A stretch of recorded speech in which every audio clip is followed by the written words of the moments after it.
नमस्कार, मैं अंजलि मिश्रा और स्वागत है आपका हमारे चैनल में। आपको बता दें कि अभी भी राजस्थान में सियासी उठापटक अब भी जारी है। लगातार कांग्रेस में घमासान देखने के लिए मिल रहा है। एक तरफ भारत जोड़ो यात्रा पे राहुल गांधी है और अब उन्हें सोनिया गांधी ने भी ज्वाइन किया है, तो दूसरी तरफ कांग्रेस के अंदर ही अंदरूनी जो दरार है वो और ज्यादा बढ़ती नजर आ रही है। जिस तरीके से बगावती सुर कांग्रेस के अंदर उठ रहे हैं, उससे ये बात साफ हो चुकी है कि कांग्रेस से सब कुछ कांग्रेस के अंदर ठीक नहीं है, जो कि कांग्रेस की मुश्किलें बढ़ा देगा। जी हाँ, बिल्कुल सही सुना आपने। क्या माजरा निकलकर सामने आ रहा है, क्या कुछ नया अपडेट है? बता दें कि अब जो बागी विधायक है उन्होंने एक नया स्टैंड रखा है। पहले उन्होंने कुछ और कहा था, लेकिन अब उनकी बातों में और उनके बयानों में बदलाव देखने के लिए मिल रहा है और ये बदलाव कहीं ना कहीं कांग्रेस की सरकार को, उनकी नींव को राजस्थान में हिला के रखने के लिए काफी है। क्या है ये नया स्टैंड, क्या कुछ और उलटफेर जो है राजस्थान में देखने के लिए मिल रहा है, ये इसके बारे में हम विस्तार से जान लेते हैं। बता दें आपको कि राजस्थान की आज सबसे बड़ी अपडेट सामने आ रही है कि सूत्रों से मिली जानकारी के अनुसार राजस्थान कांग्रेस सरकार अब खतरे में है। अगले कुछ दिनों में सरकार भी गिर सकती है। इसका सबसे बड़ा कारण है कि अब बागी कांग्रेस विधायकों का नया स्टैंड सामने आया। इन विधायकों को पहले सचिन पायलट के अलावा 102 विधायकों में से किसी को भी मुख्यमंत्री बनाए जाने का स्टैंड था, लेकिन अब बागी विधायकों के नेतृत्व में परिवर्तन का प्रस्ताव सिरे से खारिज कर दिया गया है। मिली जानकारी के अनुसार किसी भी सूरत में अशोक गहलोत के अलावा कोई दूसरा व्यक्ति स्वीकार नहीं किया जाएगा मुख्यमंत्री पद के लिए। जी हां, बिल्कुल सही सुना आपने। बागी विधायकों का नया स्टैंड है कि सचिन पायलट या 102 विधायकों में से कोई भी चेहरा नहीं, बल्कि अशोक गहलोत के अलावा किसी भी अन्य नए चेहरे को मौका नहीं दिया जाएगा राजस्थान में। बता दें आपको कि टकराव जो है लगातार बढ़ रहा है। बागी विधायकों के नए स्टैंड से आला कमान और राजस्थान कांग्रेस के बीच और टकराव बढ़ सकता है। बागी विधायक आला कमान द्वारा उनके मन की बात पूछे जाने का इंतजार कर रहे हैं। बागी विधायक जब आला कमान से एक ही सवाल पूछ रहे हैं कि आखिर कहां आवश्यकता है नेतृत्व परिवर्तन की। एक व्यक्ति एक पद सिद्धांत के आधार पर अब गहलोत के पास केवल एक ही पद है, तो फिर 102 विधायकों के समर्थन के बावजूद उन्हें क्यों हटाया और अपमानित किया जा रहा है। और उसके बाद आपको बता दें कि सूत्रों के अनुसार यह खबर भी है कि बागी विधायकों के स्टैंड से आला कमान हतप्रभ है और इसी बीच अगले 2-3 दिनों में खड़गे दिग्विजय माकन जयपुर आ रहे हैं। ये खड़गे के पक्ष में वोट डालने के लिए कांग्रेसी विधायकों किसे अनुरोध करेंगे, लेकिन इन तनावपूर्ण हालातों में ये तीनों नेता एक बार फिर विधायकों के मन की बात टटोल सकते हैं। तो ऐसे में आप देख सकते हैं कि फिर से कांग्रेस जो है राजस्थान कांग्रेस सरकार पर अब जो ये क्राइसिस है ये भारी पड़ता हुआ नजर आ रहा है। इसका वजन काफी ज्यादा नजर आ रहा है और इसका वजन दिन पर दिन बढ़ता नजर आ रहा है। जिस तरीके से बागी विधायकों के सुर है, जिस तरीके से उनका नया स्टैंड है, कहा जा रहा है कि इस नए स्टैंड के तले कांग्रेस की सरकार राजस्थान में गिर सकती है, क्योंकि इसका भार उठाने पाना अभी के वक्त में कांग्रेस आला कमान के लिए मुश्किल हो सकता है।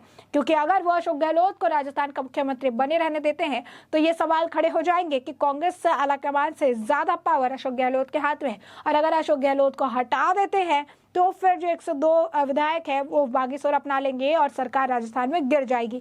तो ऐसे में दोनों तरफ से ही इस सिचुएशन में जो कांग्रेस है वो फंसी हुई है। एक तरफ कुआं, दूसरी तरफ खाई वाला सिचुएशन है और वो कोई फैसला जो है नहीं ले पा रही है। दूसरी तरफ आपको बता दें कि अशोक गहलोत अपने तरफ इस मुश्किल वक्त में विधायकों को बनाए रखने के लिए, मंत्रियों को बनाए रखने के लिए हर संभव प्रयास कर रहे हैं। और इसी प्रयास का एक एग्जाम्पल ये भी है कि आधी रात को ही 201 आरएसएस अफसरों के ट्रांसफर किए गए, क्योंकि उन नेताओं की ऐसी डिमांड थी।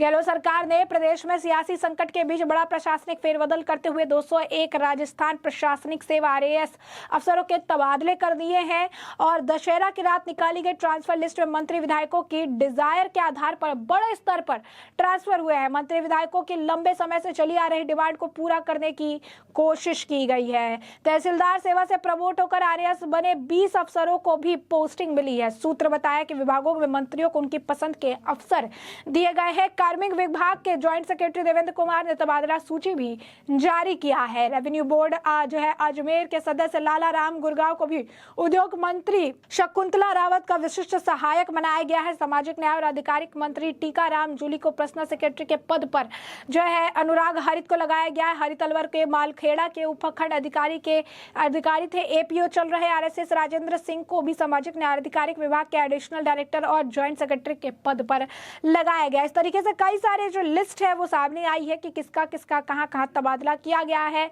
किस तरीके से जो सियासी पलटफेर देखने के लिए मिल रही है। और सूत्रों का ये दावा है कि ये उलटफेर जो है इस वक्त जो जिस तरीके से सियासी घमासान चल रहा है, ऐसे में मंत्रियों को विधायकों को अपने साथ अपने पास बनाए रखने के लिए किया गया है, ताकि उनके जो मन है उसको बना के रखा जा सके। और इस वक्त जो है उनकी ज़रूरत अशोक गहलोत को काफ़ी ज़्यादा है, क्योंकि अशोक गहलोत के लिए स्टैंड ले रहे हैं। अशोक गहलोत के अलावा कोई दूसरे को एक्सेप्ट करने के लिए तैयार नहीं है। और ये सब जो है कहीं ना कहीं अशोक गहलोत के फेवर में बोल रहा है। इसकी वजह से अशोक गहलोत जो है उन्हें अपने तरफ करके रखने के लिए सारे फेरबदल कर रहे हैं। तहसीलदार सेवा से प्रमोटर का आरएस बने 20 अफसरों को भी पोस्टिंग दी गई है। इसमें विश्वास राम माली को जोधपुर विकास प्राधिकरण उपायुक्त पद पर नियुक्त किया गया है। सुरेश कुमार राव को नगर निगम जयपुर हेरिटेज में उपायुक्त जो पद पर किया गया है। इस तरीके से कई लोगों को जो थोड़ा स्पेशल प्रेफरेंस में थे उन्हें सभी को प्रेफरेंस देते हुए जो है बहुत प्रशासनिक फेरबदल किए गए हैं। 201 आरएस अफसरों का ट्रांसफर रातों रात कर दिया गया है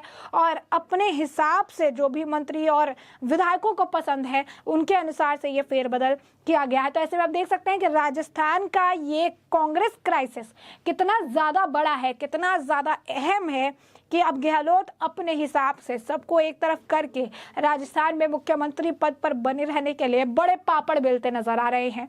अपने तरफ से कोई भी विधायक या फिर कोई मंत्री छूट ना जाए, किसी का दिल टूट ना जाए, कोई मेरे साथ जो है विश्वासघात कर दे या कोई मेरा पल्ला ना छोड़ दे, इस वजह से वो पूरा प्रयास कर रहे हैं ताकि उनका पलड़ा सचिन पायलट के मुकाबले भारी बना रहे, जिससे आला कमान भी उनकी बात मानने के लिए मजबूर होते रहे।